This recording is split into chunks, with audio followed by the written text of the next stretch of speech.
Into the spotlight. What's your name? Where are you from? I'm Aubrey Nancy, and I'm from Miami, Florida. Miami, Florida. My question is, at what age did you start playing guitar and singing? I always sang. My family, everybody in my family could sing.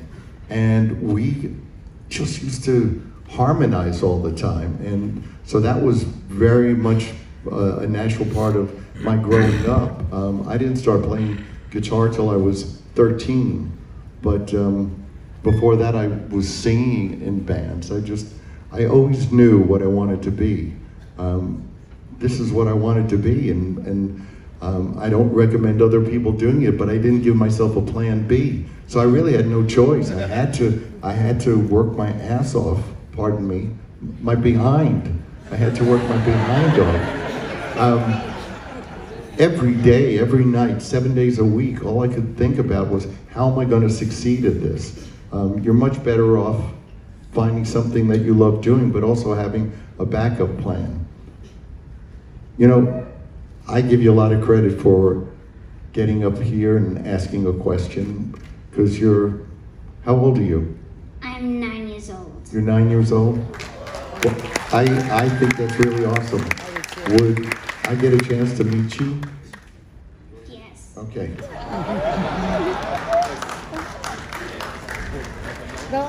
Watch your step. There you go.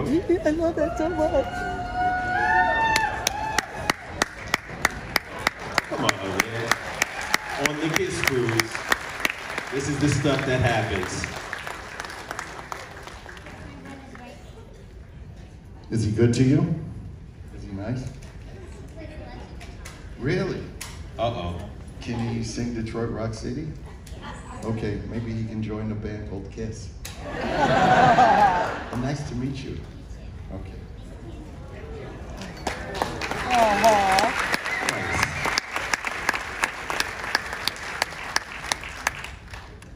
Okay. You're not bored? Oh. Okay, let's keep going. All right, come on up. Ooh, the robe. Yeah, the robe from last year. Oh yeah, last year's robe. Yeah. What's your name? Where are you from? My name's Ann, and I'm from Detroit Rock City. Very cool. My question is, how does it feel to be an inspiration to other bands, and who inspired you? I'm amazed, you know, I'm so thankful that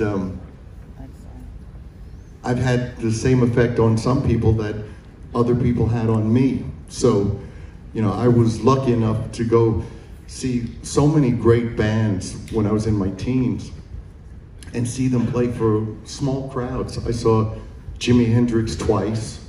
I saw Zeppelin, all kinds of great bands. So those were my inspirations. I was 17 and I saw Led Zeppelin, and that changed my life. I just remember thinking, there's a bar that's been set that I can reach for. I'll never reach that. I'll never reach that kind of greatness, but it's great to know that there's that level. And you know, it's amazing to be playing London like in years gone by, recent years, and you know, there's Jimmy Page at the show and going out to dinner and going to tea and doing things, and to hear from him, he says, you know, I didn't know what to expect. I knew all about you guys, but I'd never seen you, and you're a serious kick-ass rock and roll band. Well, it doesn't get better than that to me. That's when your hero says something like that, you've done something. So if some other band is influenced or inspired, you know, I think inspiration is more the right word. When you're inspired by somebody, that's a great thing. So to be able to do that for other people, it happened to me. So if we can carry the torch, somebody else will grab it and go forward.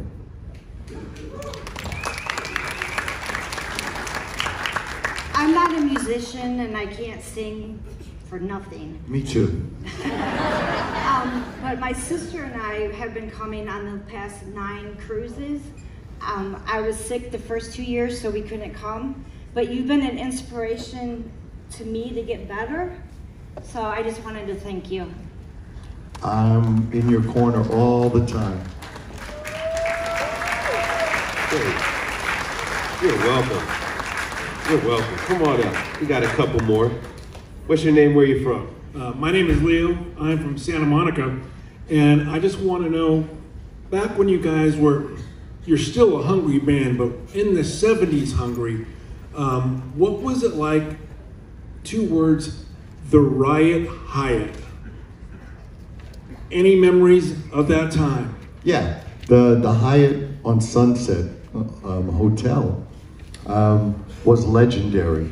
And just like everybody, we heard stories about the bands that we respected and all the wild things they were doing, and we of course wanted to live that life and sometimes even outdo them. So we would stay at the Hyatt House on Sunset, and we felt very proud of ourselves when we got kicked out of there for riding a motorcycle down the hallway. So cool. Thanks again, Paul. Great story. All right. What's your name? Where are you from? I'm Andrew from Grand Coulee, Washington. Let's see, Andrew wants to know if I'll sign his guitar, right? Yes. You know he does. He just happened to have a guitar in his hand. Do it. Do it. Andrew. Yes, he has. Do it. What is that what your question was? What is your She question? did it. What's your favorite unreleased song that you've made? You would know it. Yeah. If it's unreleased. Sing it. That does make sense. You should sing it. Thanks a lot. Thanks, Andrew. All right, come on up. What's your name? Where you from? Tammy from Milwaukee, Wisconsin. Woo! Go Pack, go! No, we don't do that here. It's a Bears house here. Sorry. The Bears song.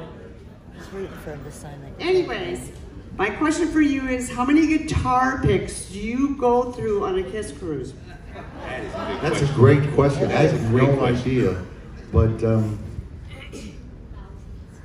thousands? I don't think thousands, yeah? Yeah. Yes. Yeah. I was just told thousands. I agree with that. Yeah. I would say hundreds, but I'm hearing thousands. But I think hundreds. It's a constant thing for my guitar tech. He not only has to keep putting them on the mic stand, but he has to put them around the guitar because that's really where I can grab them and flick them. Thank you. Thank you. Good question. That is a good question. Because y'all just keep throwing picks everywhere you go. All right, what's your name? Where you from? Hi, Randy from Los Angeles. Oh, you know Randy? So my question is, at the completion of the solo records in '78, when you guys started to get together to record Dynasty, did you guys ever talk to each other about what you thought of each other's records? Give each other's opinions, what you liked about them, what you didn't? You know, one of the reasons we did solo albums was because while we were making that amazing film, Kiss Meets the Phantom,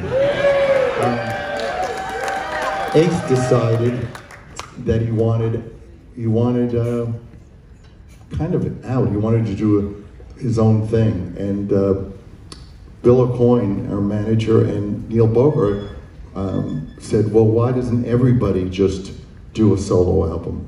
And that's kind of putting a Band-Aid on a gushing wound. We had big problems in the band by that point. While we were making that film, nobody was really talking to each other. Gene and I were talking to each other, but there was, when we left the stage, there was no interaction. So when we did the solo albums, it was a way for us to extend, I think, the life of the band and hope that we would figure stuff out that we didn't figure out. And we never talked about each other's albums. We went in and did Dynasty, which, you know, wasn't our, it was a great album. I have mixed feelings about it because the band was in such bad shape. I mean, Peter wasn't playing on the albums, and that was a decision of our producer. You know, we used to hire producers to kind of end stalemates, particularly between Gene and I. If we had a difference of opinion, somebody had to come in and make a decision. So Vinny Poncia, who had done Peter's solo album, decided that he wasn't going to play on the album. So, you know, the band was not in great shape. Ace wasn't in great shape. I don't think any of us were really focused on being a rock band. We were kind of living the life of being famous, kind of a little rich, and wasn't a great time. But no, we never talked about the albums. I was shocked, I have to say, when we decided to do the albums. I was worried about Ace. What is he going to do? Because he had reached a point where he wasn't very productive. He did an album that just blew me away. It was great. I remember the first time I heard Rip It Out, and I was like, whoa, you know. So he hit one out of the park. That was great. The other albums, for different reasons, I wasn't crazy about. I wasn't crazy about Gene's album. I thought that it was more about, it was like a freak show. It was just,